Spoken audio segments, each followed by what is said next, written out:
Jaya Radha Madhava Punya Bihari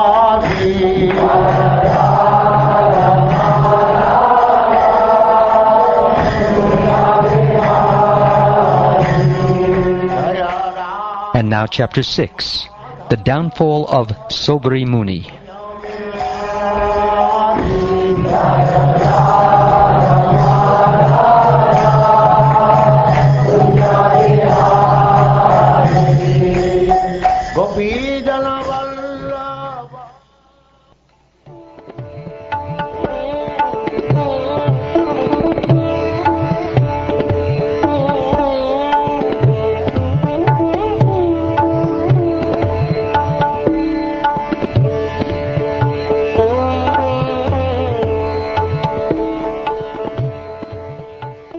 O Maharaj Parikshit, Ambarish had 3 sons named Virupa, Ketuman, and Shambhu. From Virupa came a son named Prashadashva, and from Prashadashva came a son named Ratitara. Ratitara had no sons, and therefore he requested the great sage Angira to beget sons for him. Because of this request, Angira begot sons in the womb of Ratitara's wife. All these sons were born with Brahminical prowess. Having been born from the womb of Ratitara's wife, all these sons were known as the dynasty of Ratitara. But because they were born from the semen of Angira, they were also known as the dynasty of Angira. Among all the progeny of Ratitara, these sons were the most prominent because, owing to their birth, they were considered Brahmins. The son of Manu was Ikshvaku. When Manu was sneezing, Ikshvaku was born from Manu's nostrils. King Ikshvaku had 100 sons, of whom Vikukshi, Nimi, and Dandaka were the most prominent. Of the 100 sons, 25 became kings in the western side of Aryavata, a place between the Himalaya and Vindhya mountains. Another 25 sons became kings in the east of Aryavata, and the 3 principal sons became kings in the middle. The other sons became kings in various other places. During the months of January, February, and March, oblations offered to the forefathers are called Ashtaka Shraddha. The Shraddha ceremony is held during the dark fortnight of the month. When Maharaj Ikshvaku was performing his oblations in this ceremony, he ordered his son Vikukshi to go immediately to the forest to bring some pure flesh. Thereafter, Ikshvaku's son Vikukshi went to the forest and killed many animals suitable for being offered as oblations. But when fatigued and hungry, he became forgetful and ate a rabbit he had killed. Vikukshi offered the remnants of the flesh to King Ikshvaku, who gave it to Vasishta for purification. But Vasishta could immediately understand that part of the flesh had already been taken by Vikukshi, and therefore he said that it was unfit to be used in the Shraddha ceremony. When King Ikshvaku, thus informed by Vasishta, understood what his son Vikukshi had done, he was extremely angry. Thus he ordered Vikukshi to leave the country because Vikukshi had violated the regulative principles. Having been instructed by the great and learned Brahmin Vasishta, who discoursed about the absolute truth, Maharaj Ikshvaku became renounced. By following the principles for a yogi, he certainly achieved the supreme perfection after giving up his material body. After his father's disappearance, Vikukshi returned to the country and thus became the king, ruling the planet Earth and performing various sacrifices to satisfy the Supreme Personality of Godhead. Vikukshi later became celebrated as Shashada.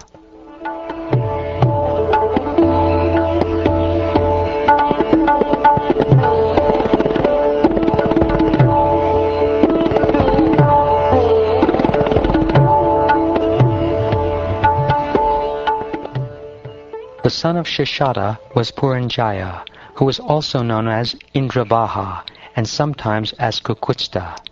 please hear from me how he received different names for different activities. Formerly, there was a devastating war between the demigods and the demons. The demigods, having been defeated, accepted Puranjaya as their assistant and then conquered the demons. Therefore, this hero is known as Puranjaya, he who conquered the residents of the demons. Puranjaya agreed to kill all the demons on the condition that Indra would be his carrier. Because of pride, Indra could not accept this proposal, but later, by the order of the Supreme Lord, Vishnu, Indra did accept it and became a great bull carrier for Puranjaya. Well protected by armor and desiring to fight, Puranjaya took up a transcendental bow and very sharp arrows, and while being highly praised by the demigods, he got up on the back of the bull, or Indra, and sat on its hump. Thus he is known as Kakutstha. Being empowered by Lord Vishnu, who is the Super-Soul and the Supreme Person, Puranjaya sat on the great bull and is therefore known as Indravaha. Surrounded by the demigods, he attacked the residents of the demons in the west. There was a fierce battle between the demons and Puranjaya. Indeed, it was so fierce that when one hears about it, one's hairs stand on end. All the demons bold enough to come before Puranjaya were immediately sent to the residence of Yamaraj by his arrows. To save themselves from the blazing arrows of Indravaha, which resembled the flames of devastation at the end of the millennium, the demons who remained when the rest of their army was killed fled very quickly to their respective homes. After conquering the enemy, the saintly king Puranjaya gave everything, including the enemy's riches and wives, to Indra, who carries a thunderbolt. For this he is celebrated as Puranjaya. Thus Puranjaya is known by different names because of his different activities. The son of Puranjaya was known as Anena. Anena's son was Prithu, and Prithu's son was Vishvagandhi. Vishvagandhi's son was Chandra, and Chandra's son was Yuvanashva.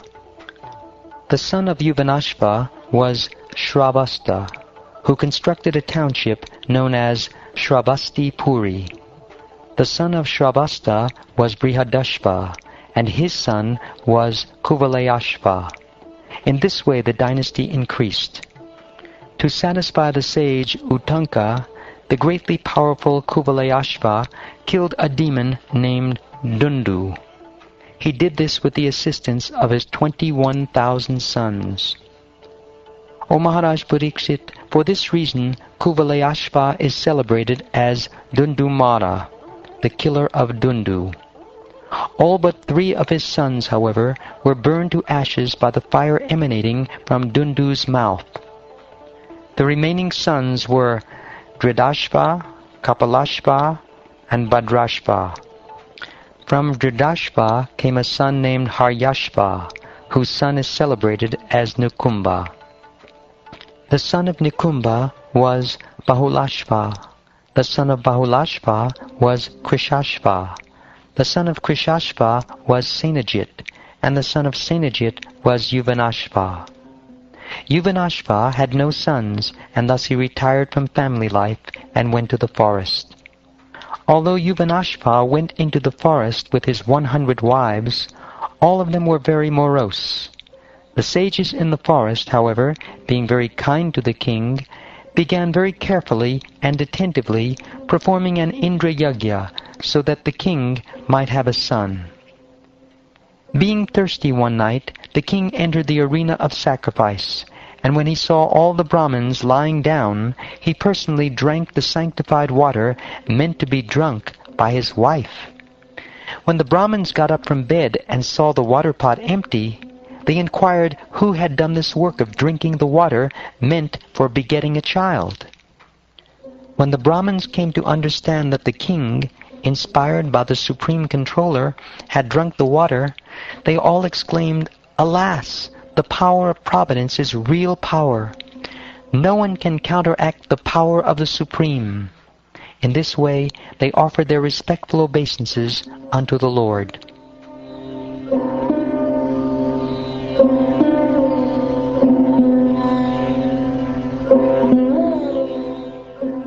Thereafter, in due course of time, a son, with all the good symptoms of a powerful king, came forth from the lower right side of King Yuvanashva's abdomen.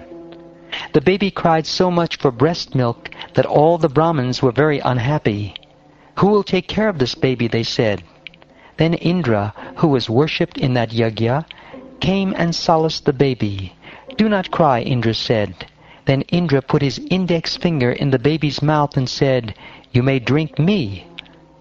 Because Yuvanashva, the father of the baby, was blessed by the Brahmins, he did not fall a victim to death. After this incident, he performed severe austerities and achieved perfection in that very spot. Mandata, the son of Yuvanashva, was the cause of fear for Ravan and other thieves and rogues who caused anxiety. O King Parikshit, because they feared him, the son of Yuvanashva was known as Trasadasyu. This name was given by King Indra. By the mercy of the Supreme Personality of Godhead, the son of Yuvanashva was so powerful that when he became emperor, he ruled the entire world, consisting of 7 islands, without any second ruler.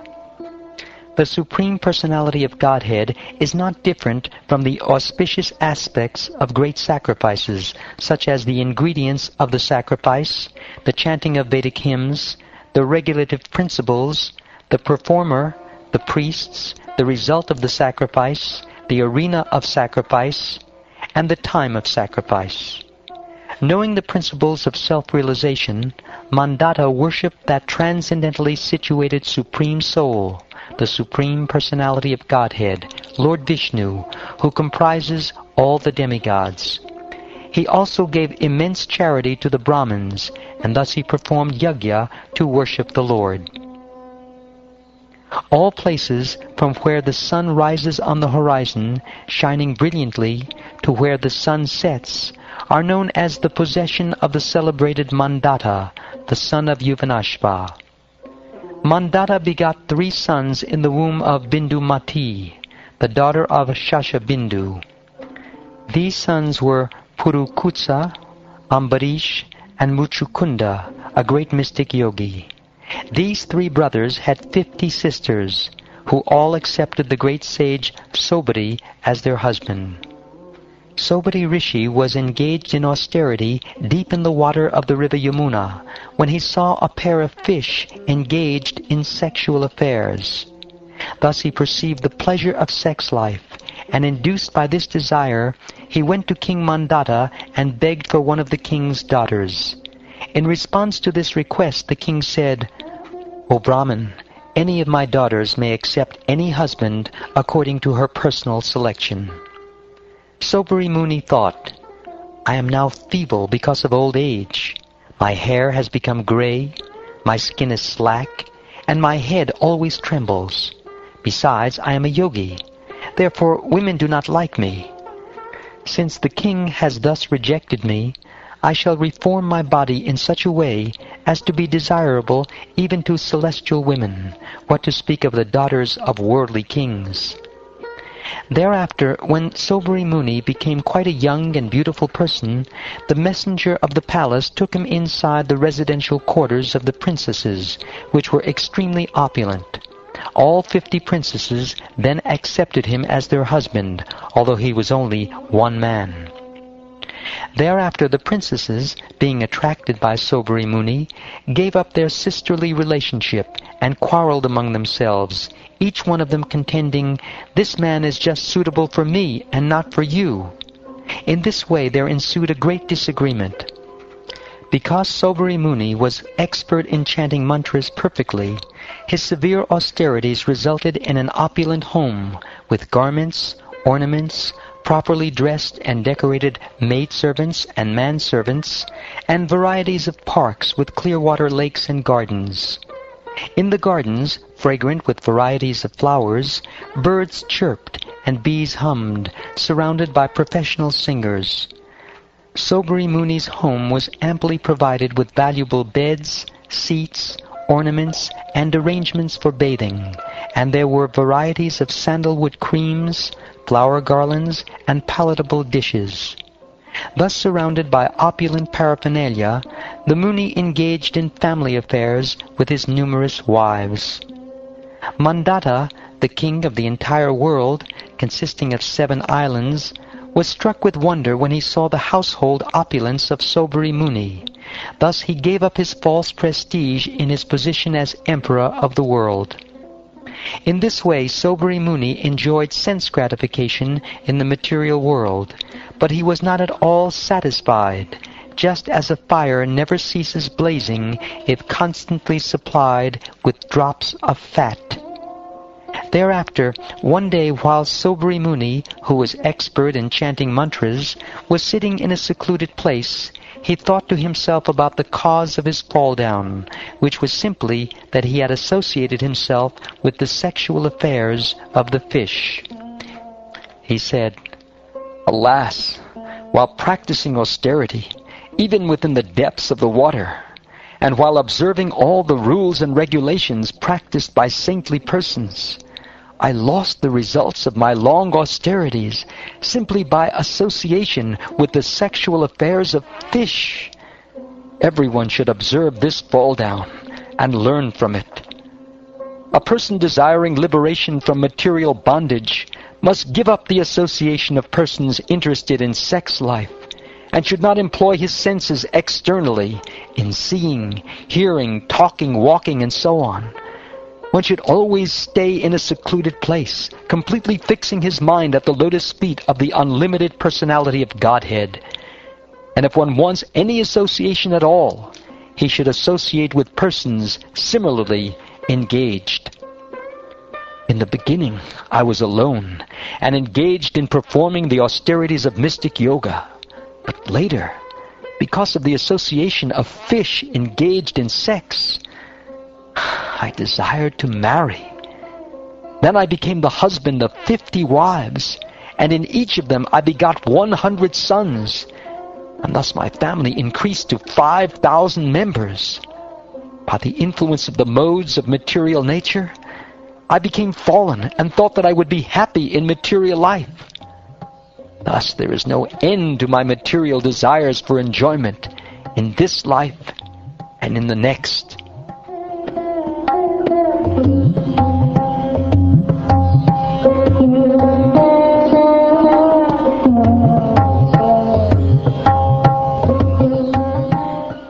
In this way, he passed his life in household affairs for some time, but then he became detached from material enjoyment. To renounce material association, he accepted the Vanaprastha order and went to the forest. His devoted wives followed him, for they had no shelter other than their husband. When Saubhari Muni, who was quite conversant with the self, went to the forest, he performed severe penances. In this way, in the fire at the time of death, he ultimately engaged himself in the service of the Supreme Personality of Godhead. O Maharaj Pariksit, by observing their husband progressing in spiritual existence, Saubhari Muni's wives were also able to enter the spiritual world by his spiritual power, just as the flames of a fire cease when the fire is extinguished.